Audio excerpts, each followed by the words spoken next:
Hello friends, आप सब कैसे हैं? आई होप आप सब अच्छे होंगे। आज हम स्टार्ट करने वाले हैं बायोलॉजी के फर्स्ट चैप्टर जैव प्रकरण में। हम लोगों ने उस जैव प्रकरण में 2 भाग पहले पढ़ चुके हैं, पोषण और श्वसन। आज तीसरा भाग पढ़ने जा रहे हैं वहन वहन वहन या परिवहन।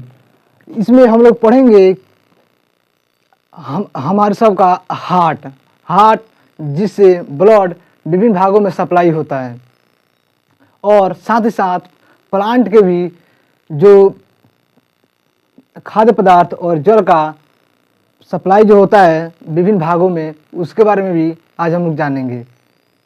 सबसे पहले हम इससे रिलेटेड कुछ प्रश्न कर लेते हैं जो मोस्ट इम्पोर्टेंट है परीक्षा की दृष्टि से। तो चलिए बिना देरी करते हुए हम लोग प्रश्न को फिल करते हुए चलते हैं। इसमें पहला प्रश्न कर रहा है, मानव हृदय में कितने कोष्ठक होते हैं? हम लोगों ने पढ़ा है मानव हृदय 4 कोष्ठकों में बांटा होता है। ऊपर वाला जो 2 कोष्ठक होता है वो आलिंद कहलाता है, और जो नीचे वाला होता है वह निलय कहलाता है। तो हम लोग जानते हैं कि हमारा हृदय 4 कोष्ठक में बांटा होता है। ऑप्शन ए में दिया है 2 कोष्ठक, बी में दिया है 8, सी में 1 और डी में 4 दिया है। इसका ऑप्शन 4 करेक्ट होगा, क्योंकि हमारा हृदय 4 कोष्ठक में बांटा होता है। दूसरा नंबर क्वेश्चन कर रहा है, मानव शरीर का औसत प्रकुंचन दाब या सिस्टोलिक दाब है। प्रकुंचन दाब या सिस्टोलिक दाब उसे कहते हैं जब हमारा हृदय का निचला भाग यानी निलय जब प्रकुंचित होता है। कहने का अर्थ है कि वो जब सिकुड़ता है तो ब्लड विभिन्न हमारे हृदय से विभिन्न भागों में, शरीर के विभिन्न भागों में पहुंचती है। उसी को हम लोग प्रकुंचन कहते हैं। तो उसका दाब कितना होता है? तो हम लोग जानते हैं कि अनुशीतलन और प्रकुंचन का दाब, अनुशीतलन का दाब होता है 80 mm पारा और प्रकुंचन का दाब होता है 120। ऑप्शन ए में दिया है 120 mm पारा, बी में दिया है 150 mm पारा, सी में 80 mm पारा और डी में इनमें कोई नहीं। तो प्रकुंचन का दाब 120 mm पारा होता है। इसका ऑप्शन ए करेक्ट होगा। तीसरा नंबर क्वेश्चन कर रहा है, खुला परिसंचरण तंत्र किसमें पाया जाता है? खुला परिसंचरण तंत्र कहने का अर्थ है जिसमें कोई वाहिकाएं नहीं पाई जाती है रक्त की, हमारे शरीर में या किसी जीव के शरीर में रक्त की सप्लाई के लिए कोई विशेष वाहिकाएं नहीं पाई जाती है, तो उसे खुला रक्त परिसंचरण तंत्र कहते हैं। उसमें रक्त शरीर के विभिन्न भागों में ऐसे ही तैरता रहता है। तो इसमें ऑप्शन में दिया है मनुष्य में, बी में दिया है कॉकरोच में, सी में घोड़ा में और डी में ऊंट में। मनुष्य में हमारे शरीर में विभिन्न वाहिकाएं पाई जाती है जिसके द्वारा ब्लड की सप्लाई होती है, और घोड़ा में भी क्योंकि वह भी तो एक जंतु है, इसमें भी पाई जाती है, और ऊंट में भी पाई जाती है। कॉकरोच है जिसमें रक्त परिसंचरण तंत्र के लिए प्रमुख वाहिकाएं नहीं पाई जाती है, उसका रक्त ऐसा ही फिलअप करते रहता है उसके शरीर में। इसका ऑप्शन बी करेक्ट होगा, कॉकरोच में। 4 नंबर क्वेश्चन कर रहा है, हृदय से रक्त या रुधिर को संपूर्ण शरीर में पंप किया जाता है। जब हृदय में विभिन्न शरीर के भागों से रक्त जाता है, उसके बाद जब परिकुंचन होता है हृदय का, तो किसके द्वारा रक्त को विभिन्न शरीर में भेजा जाता है, वही इसमें पूछ रहा है। फेफड़ों द्वारा, निलय द्वारा, आलिंद द्वारा, इनमें सभी। हम लोग जानते हैं जब विभिन्न शरीर के विभिन्न भागों से रक्त आता है तो दोनों आलिंदों में आता है। ए वाला दायां आलिंद और ए वाला बायां आलिंद, और जब शरीर के विभिन्न भागों में भेजा जाता है हृदय से, तो वह निलय के द्वारा विभिन्न भागों में जाता है। तो दायां निलय और बायां निलय, तो दायां निलय यह अशुद्ध रक्त को विभिन्न भागों से यह शुद्ध होने के लिए फेफड़ा को देता है, और बायां निलय होता है यह शुद्ध रक्त को शरीर हृदय से विभिन्न भागों तक पहुंचाता है। तो इसमें दिया है, इसमें कह रहा है कि इस हृदय से रक्त रुधिर को संपूर्ण शरीर में पंप किया जाता है। तो यह निलय के द्वारा ही पंप किया जाता है विभिन्न शरीर में। 5 नंबर क्वेश्चन कर रहा है, स्वास्थ्य व्यक्ति का रक्त दाब कितना होता है, और कोई व्यक्ति स्वस्थ है उसका रक्त दाब कितना होता है। तो अगर स्वस्थ होगा तो ना उसका रक्त दाब अधिक होगा और ना कम होगा। तो ऑप्शन में देखते हैं कितना होता है।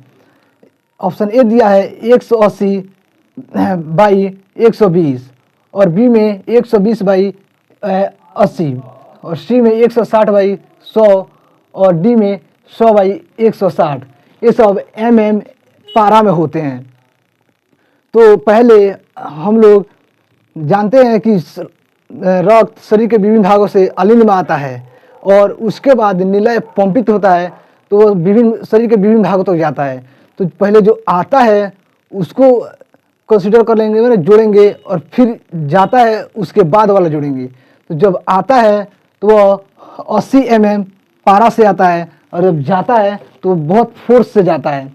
तो वह 120 mm पारा से शरीर के विभिन्न भागों में जाता है। तो इसका ऑप्शन ए करेक्ट होगा, 80/120। 6 नंबर क्वेश्चन कर रहा है, पादप में जाइलम उत्तरदायी है। पादप में जाइलम उत्तरदायी है। पादप में 2 वाहिकाएं पाई जाती है, जाइलम और फ्लोएम। इनका विभिन्न विभिन्न कार्य होता है, अलग अलग कार्य होती है। जाइलम का कार्य होता है कि वह जड़ से खनिज लवण और मिनरल्स को या जल को अवशोषित करता है और उसे प्रकाश संश्लेषण के लिए पत्तियों तक पहुंचाता है। और फ्लोएम का कार्य होता है वह प्रकाश संश्लेषण के द्वारा जो भोजन बनती है उसे पादप के विभिन्न भागों तक पहुंचाता है। तो अब प्रश्न कह रहा है, पादप में जाइलम उत्तरदायी है। जाइलम का क्या कार्य है पादप में? ऑप्शन ए में कह रहा है जल का वहन, बी में कह रहा है भोजन का वहन, सी में एमिनो अम्ल का वहन, और डी में ऑक्सीजन का वहन। तो हम अभी पढ़े हैं कि वो जल का वहन करता है जड़ से ऊपर पत्ती की ओर, जिसके द्वारा वो अपना भोजन बना पाता है। इसका ऑप्शन ए करेक्ट होगा, जल का वहन। चलिए अगर प्रश्न लिखते हैं 7 नंबर। 7 नंबर कह रहा है, मछली के हृदय में कोष्ठकों की संख्या है। मछली के हृदय में कितनी कोष्ठकों की संख्या होती है? 7 नंबर क्वेश्चन वही पूछ रहा है। हम लोगों ने पढ़ा है कि मनुष्य के हृदय में 4 कोष्ठक होती है, ठीक है। और सरीसृप के हृदय में जो रेंग कर चलने वाले होते हैं उनमें 3 कोष्ठक पाई जाती है। मछली में 2 कोष्ठक पाई जाती है। इसका ऑप्शन ए करेक्ट होगा, इसमें 2 कोष्ठक पाई जाती है। 8 नंबर क्वेश्चन कर रहा है, मेढक और सरीसृप के हृदय में कोष्ठक होता है। मेढक हो या सरीसृप के हृदय में 3 कोष्ठक होता है। कितना कोष्ठक होता है? 3 कोष्ठक। इसका ऑप्शन सी करेक्ट होगा, लेकिन यहाँ पर एक डाउट फंस जाता है। क्रोकोडाइल कहने का अर्थ है मगरमच्छ। मगरमच्छ का हृदय 4 कोष्ठकों में बांटा होता है। वह सरीसृप होने के बावजूद भी उसका हृदय 4 कोष्ठकों में बटा होता है। तो वह एक्सेप्शन में होता है, अपवाद में उसको गिना जाता है। उसका हृदय 4 कोष्ठक में बटाता है। वह सरीसृप होने के बावजूद भी उसका हृदय 4 कोष्ठक में बटा होता है। यह हमेशा याद रखिएगा। 9 नंबर क्वेश्चन कर रहा है, किसकी उपस्थिति के कारण रक्त लाल दिखता है? हम लोगों ने पढ़ा है किसकी उपस्थिति के कारण रक्त लाल दिखता है। आरबीसी के पास, आरबीसी जो होता है उसी के कारण रक्त लाल दिखता है। तो आरबीसी में क्या पाया जाता है? तो आरबीसी में हम लोगों ने पढ़ा है, आरबीसी में हीमोग्लोबिन पाया जाता है। हीमोग्लोबिन बना होता है आयरन से। तो आयरन का रंग कैसा होता है? लाल दिखता है जब ऑक्सीजन से अभिक्रिया करता है। इसी कारण है जब हीमोग्लोबिन ऑक्सीजन को पकड़ता है तो लाल हो जाता है, लाल दिखता है। गुच्छे में जब रहता है तो लाल दिखता है। लाल दिखने के कारण पूरा रक्त का रंग ही लाल हो जाता है। तो इसमें दिया है ऑप्शन ए में हिपेरिन, बी में हीमोग्लोबिन, सी में प्रोथ्रोम्बिन और डी में फाइब्रिनोजिन। इसका ऑप्शन बी करेक्ट होगा, हीमोग्लोबिन के कारण रक्त का रंग लाल दिखता है। 10 नंबर क्वेश्चन करा है, मनुष्य के लाल रक्त कोशिका में अनुपस्थित रहता है। लाल रक्त कोशिका यानी हीमोग्लोबिन में क्या अनुपस्थित रहता है, आरबीसी के पास क्या अनुपस्थित रहता है? तो हम लोग जाना है कि आरबीसी के पास अपना केंद्रक नहीं पाया जाता है, वह विदाउट केंद्रक का होता है, उसके अपना केंद्रक नहीं पाया जाता है, वह सिर्फ कैरी करने के लिए रहता है। ऑप्शन ए में दिया है हीमोग्लोबिन, बी में केंद्रक, सी में वसा, डी में प्रोटीन। तो करा इसमें मनुष्य के लाल रक्त कोशिका में अनुपस्थित रहता है, उसमें केंद्रक अनुपस्थित रहता है, उसके पास केंद्रक नहीं पाया जाता है। 11 नंबर क्वेश्चन करा है, रक्त में हल्के पीले रंग के चिपचिपे द्रव को कहते हैं। हल्के चिपचिपे जो पीले रंग को द्रव पाई जाती है रक्त में, उसे हम क्या कहते हैं? हम लोगों ने पढ़ा है कि रक्त दो चीज़ों से बना है, एक तो प्लाज्मा हो गया और दूसरा उसकी कणिकाएं हो गई, जिसमें आरबीसी, डब्ल्यूबीसी, प्लेटलेट्स ये सब सारी आ जाती हैं। तो उसमें किसका रंग हल्का पीला दिखाई देता है? तो हम लोग जाना है कि उसमें प्लाज्मा का रंग हल्का पीला दिखाई देता है। तो ऑप्शन ए में दिया है लिम्फ, बी में लसिका, सी में प्लाज्मा और डी में सीरम। इसका ऑप्शन सी करेक्ट होगा, प्लाज्मा का रंग हल्का पीला दिखाई देता है। 12 नंबर क्वेश्चन करा है, रुधिर का कौन सा अवयव रक्तस्राव को रोकने में मदद करता है? इसमें कौन सा वो अवयव है जो रक्तस्राव को रोकने में मदद करता है? ऑप्शन से देखते हैं हम, लसिका, ए में लसिका, बी में प्लाज्मा, सी प्लेटलेट्स, रक्त बिंबाणु और डी में इनमें कोई नहीं। तो हम लोग जानते हैं प्लेटलेट्स के कारण ही रक्त का थक्का बनता है, इसका ऑप्शन सी करेक्ट होगा। प्लेटलेट्स को हम लोग रक्त बिंबाणु भी कहते हैं, कहीं कहीं रक्त बिंबाणु लिख देता है प्लेटलेट्स को ना लिखकर, तो इसका ऑप्शन सी करेक्ट होगा। इसी कारण ही रक्त का स्राव रुक जाता है। अगला प्रश्न 13 नंबर का रहा है, किस यंत्र का उपयोग रक्तदाब मापने में किया जाता है? किस यंत्र का उपयोग रक्तदाब मापने में किया जाता है? ए नंबर क्वेश्चन दिया है, ऑप्शन दिया है बोरोमीटर, बी मोनोमीटर, सी दिया है सिग्मो मैनोमीटर और डी स्टेथोस्कोप। स्टेथोस्कोप से तो हम लोग हार्ट बीट को मापते हैं, हार्ट के धड़कन को। और सी नंबर जो दिया है स्फेग्मो मैनोमीटर से हम लोग रक्तदाब को मापते हैं। 14 नंबर क्वेश्चन कर रहा है, पौधों में खाद्य पदार्थों का स्थानांतरण या परिवहन किस रूप में होता है? जो पौधा है उसमें खाद्य पदार्थ का स्थानांतरण किस रूप में होता है? तो ऑप्शन से हम लोग जानते हैं। यहाँ पे पहला ऑप्शन दिया है ग्लूकोज, दूसरा ऑप्शन दिया है सुक्रोज, तीसरा दिया है फ्रुक्टोज और चौथा लैक्टोज। ये सब जो है ना, ये ग्लूकोज का ही दूसरा अलग अलग रूप है, लेकिन जो पौधा होता है उसमें खाद्य पदार्थ का स्थानांतरण सुक्रोज के द्वारा, सुक्रोज के माध्यम से ही होता है।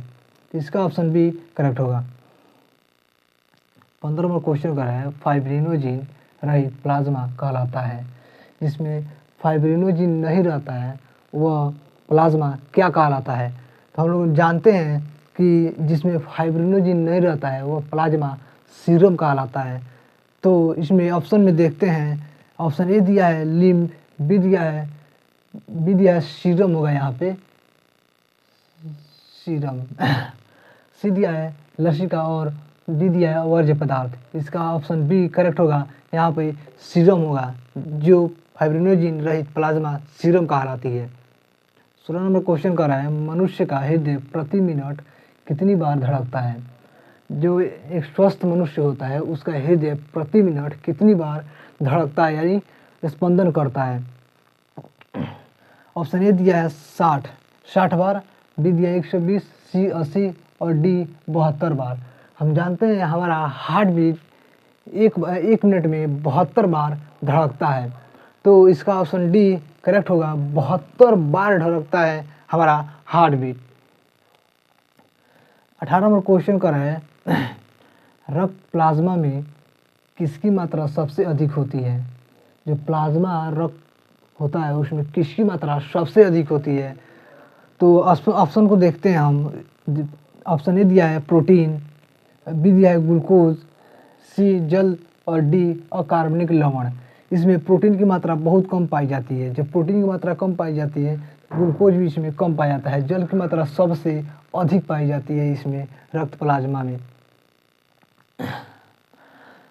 नेक्स्ट नंबर क्वेश्चन कर रहा है कौन सी रक्त कोशिका मनुष्य के प्रतिरक्षा तंत्र को निर्माण करती है? वो कौन सी रक्त कोशिका है जो मनुष्य की प्रतिरक्षा तंत्र का निर्माण करती है? ऑप्शन को देखते हैं हम। ऑप्शन ए दिया है एरिथ्रोसाइट, बी दिया है थ्रोम्बोसाइट, सी ल्यूकोसाइट और डी रक्त पटिकाणु। इसका ऑप्शन सी करेक्ट होगा, ल्यूकोसाइट है ना। तो ल्यूकोसाइट जो होता है ना ये एक WBC का ही प्रकार होता है। तो इसका ऑप्शन सी करेक्ट होगा, ल्यूकोसाइट। 20 नंबर क्वेश्चन कर रहे हैं वसा का वहन शरीर के अंदर किसके माध्यम से होता है?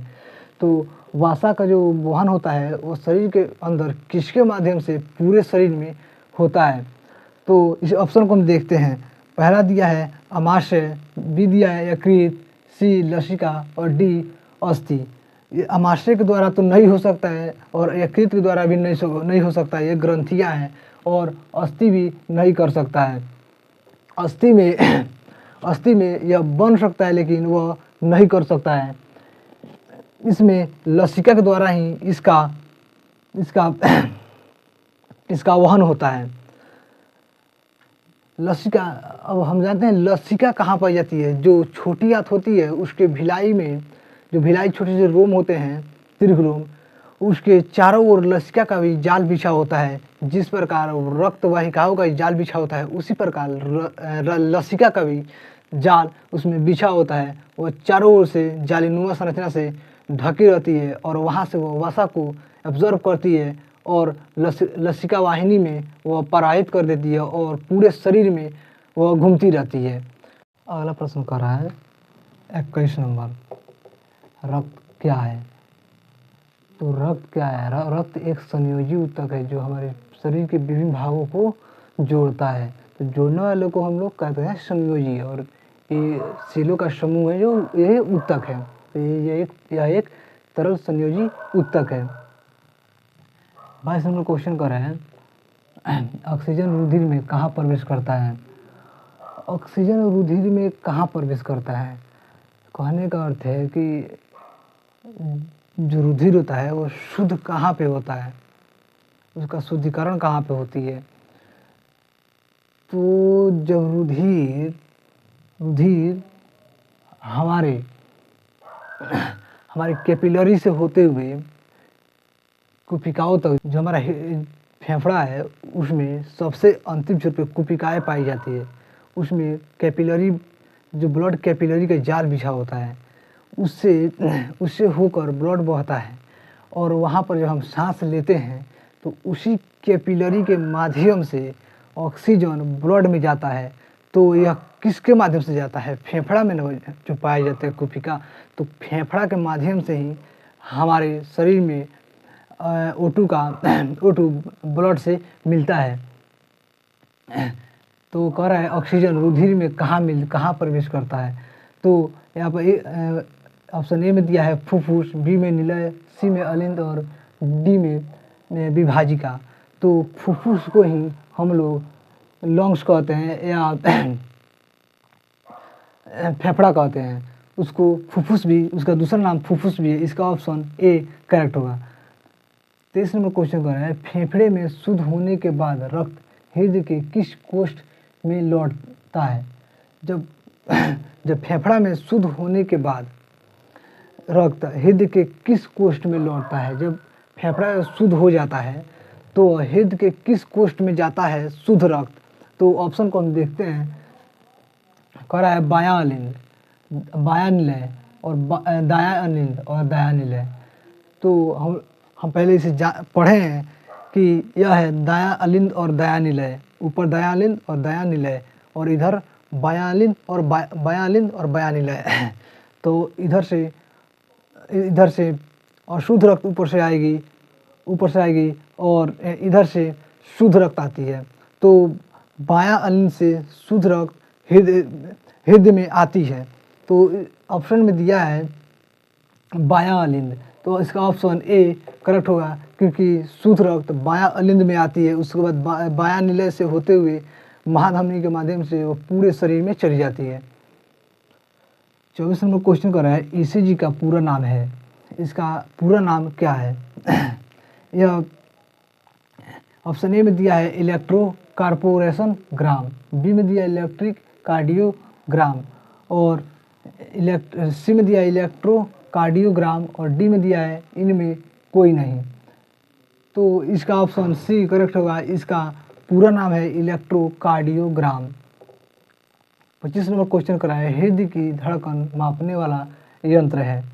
तो हृदय की धड़कन को कैसे मापा जाता है, इसका यंत्र क्या है? हम लोग जाते हैं कोई भी हॉस्पिटल या डॉक्टर के पास, तो देखते हैं वो एक कान में लगाया हुआ होता है और हाथ में छोटा सा एक लिया हुआ रहता है, और उससे हमारे धड़कन को मापता है।